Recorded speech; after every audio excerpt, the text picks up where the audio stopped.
Hello friends, நாம் ஒவ்வொரு நாளும் காலையில் கண் விழிக்கும் போது பார்க்கும் இந்த அழகான உலகம் தொடக்கத்தில் இப்படி இருக்கவில்லை. நாம் இன்று நிம்மதியாக சுவாசிக்கும் காற்று, தாகம் தீர்க்கும் தண்ணீர், நடக்க உதவும் தரை, இவை எதுவுமே இல்லாமல் ஒரு காலத்தில் பூமி வெறும் நெருப்புக் குழம்பாக இருந்தது என்று சொன்னால் உங்களால் நம்ப முடிகிறதா? சுமார் 450 கோடி ஆண்டுகளுக்கு முன்னால் விண்வெளியில் நடந்த அந்த பயங்கரமான போராட்டத்தை பற்றித்தான் இன்று நாம் பார்க்கப் போகிறோம். நீங்கள் நம்ம சேனலை சப்ஸ்கிரைப் செய்யவில்லை என்றால் தயவு செய்து இப்போதே சப்ஸ்கிரைப் செய்யுங்கள். இந்த கதையை தெரிந்து கொள்ள நாம் 460 கோடி ஆண்டுகளுக்கு முன்னால் கால பயணம் செய்து விண்வெளிக்கு செல்ல வேண்டும். அங்கே இன்று நாம் பார்க்கும் சூரிய குடும்பமோ பூமியோ கிடையாது. அங்கே இருந்தது எல்லாம் நெபுலா எனப்படும் பிரம்மாண்டமான விண்வெளி தூசு மற்றும் வாயுக்களால் நிறைந்த ஒரு மேகக்கூட்டம் மட்டும்தான். அமைதியாக இருந்த அந்த தூசி மண்டலத்திற்கு பக்கத்தில் ஒரு நட்சத்திரம் வெடித்துச் சிதறியது, சூப்பர்னோவா. அந்த வெடிப்பு ஏற்படுத்திய அதிர்வு அலைகளால் அந்த தூசிகள் அனைத்தும் ஈர்ப்பு விசையினால் ஈர்க்கப்பட்டு சுழலத் தொடங்கின. ஒரு பாத்திரத்தில் தண்ணீரைச் சுழற்றினால் எப்படி நடுவில் எல்லாம் குவியுமோ அப்படி அந்த தூசிகள் நடுவில் குவியத் தொடங்கின. அந்தச் சுழற்சியின் மையத்தில் அழுத்தம் மற்றும் வெப்பம் தாங்க முடியாத அளவிற்கு அதிகரித்தது. அணுக்கரு இணைவு, நியூக்ளியர் ஃபியூஷன் ஏற்பட்டு ஒரு பிரம்மாண்டமான தீப்பிழம்பு உருவானது.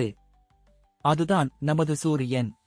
சூரியன் பிறந்த பிறகு அதனைச் சுற்றி மீதமிருந்த தூசிகளும் பாறைகளும் ஒரு தட்டு போல புரோட்டோபிளானட்டரி டிஸ்க் அதிவேகமாக சுற்ற ஆரம்பித்தன. சூரியனைச் சுற்றி வந்த அந்த சிறிய பாறைகள் ஒன்றுடன் ஒன்று மோதிக்கொண்டன.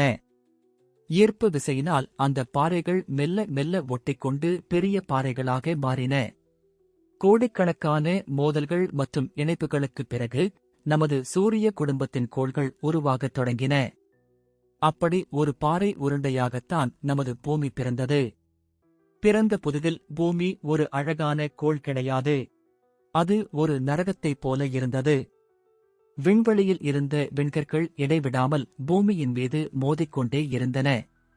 அந்த மோதல்களால் ஏற்பட்ட வெப்பம் பூமியை முழுவதுமாக உருகச் செய்தது.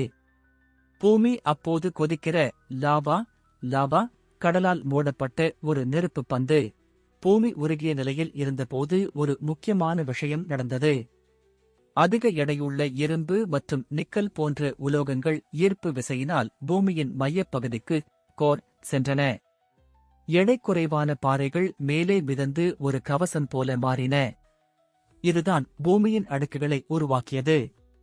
பூமியின் மையப்பகுதிக்குச் சென்று அந்த உருகிய இரும்பு பூமியின் சுழற்சியினால் ஒரு மின்சார ஆற்றலை உருவாக்கி பூமிக்கு ஒரு காந்த புலத்தை மேக்னெட்டிக் ஃபீல்ட் தந்தது. இந்த காந்த புலம் இல்லை என்றால் சூரியனிடமிருந்து வரும் ஆபத்தான கதிர்வீச்சுகள் பூமியை என்றோ அழைத்திருக்கும். இதுவே உயிர் வாழ்வதற்கான முதல் பாதுகாப்பு அரண். பூமி உருவான சில கோடி ஆண்டுகளில் தியா என்ற செவ்வாய் கிரகத்தின் அளவிலான ஒரு கோள் பூமி மீது பயங்கரமான வேகத்தில் மோதியது. இது விண்வெளி வரலாற்றிலேயே ஒரு மிகப்பெரிய விபத்து.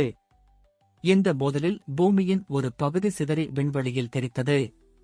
பூமியிலிருந்து சிதறிய அந்த பாகங்கள் பூமியின் ஈர்ப்பு விசையினால் அதனைச் சுற்றத் தொடங்கின. அந்தச் சிதறல்கள் எல்லாம் காலப்போக்கில் ஒன்றிணைந்து உருவானதுதான் நமது நிலா. நிலா உருவான பிறகுதான் பூமியின் சுழற்சி வேகம் கட்டுக்குள் வந்தது. நிலா இல்லையென்றால் பூமியில் ஒரு நாள் என்பது வெறும் 6 மணி நேரமாக இருந்திருக்கும்.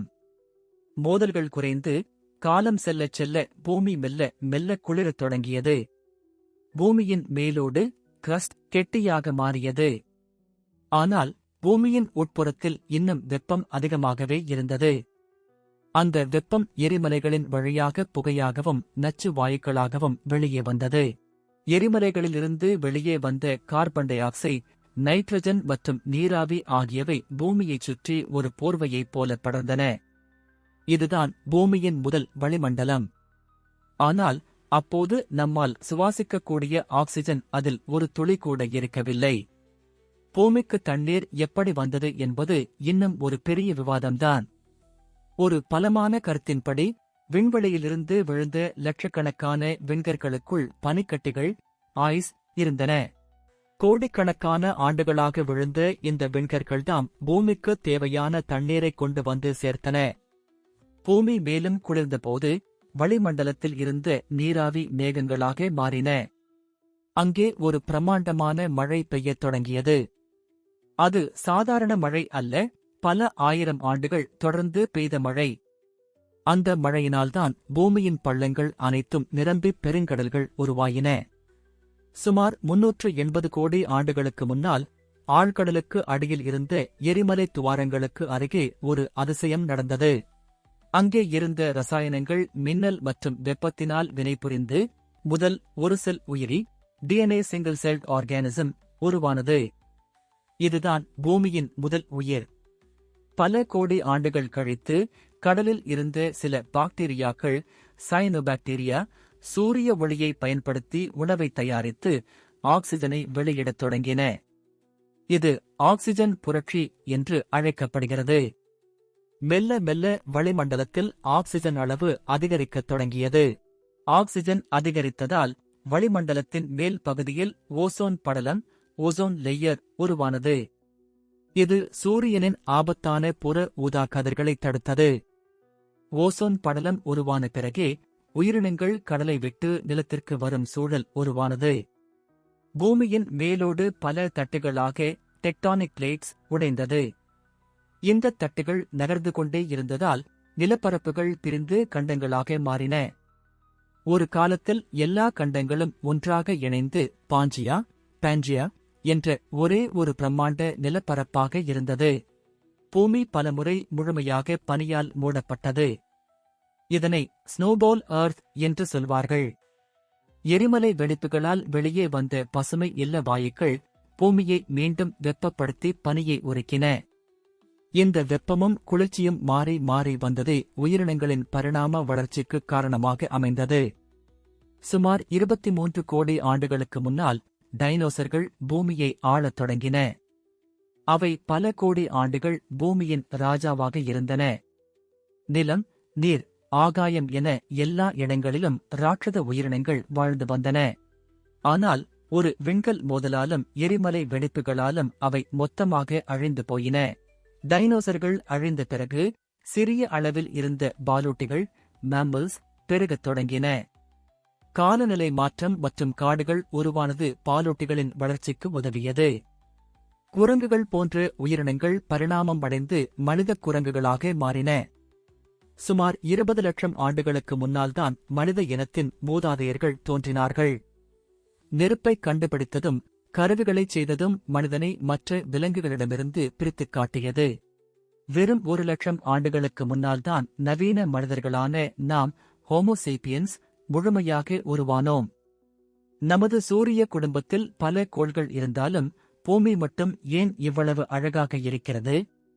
சூரியனிடமிருந்து சரியான தூரத்தில் இருப்பதும் கோல்டிலாக்ஸ் ஜோன், தண்ணீரும் காந்த புலமும் தான் பூமியை ஒரு சொர்க்கமாக மாற்றியிருக்கின்றன.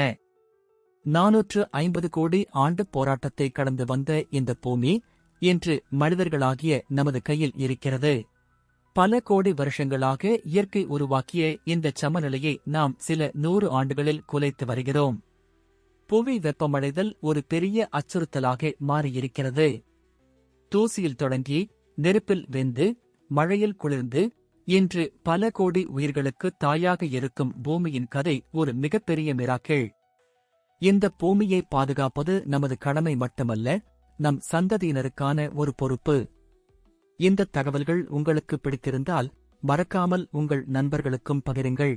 இதுபோன்ற சுவாரஸ்யமான உலக வரலாற்று கதைகளுக்கு நமது சேனலை இப்போதே சப்ஸ்கிரைப் செய்யுங்கள். அடுத்த வீடியோவில் சந்திப்போம். பாய்.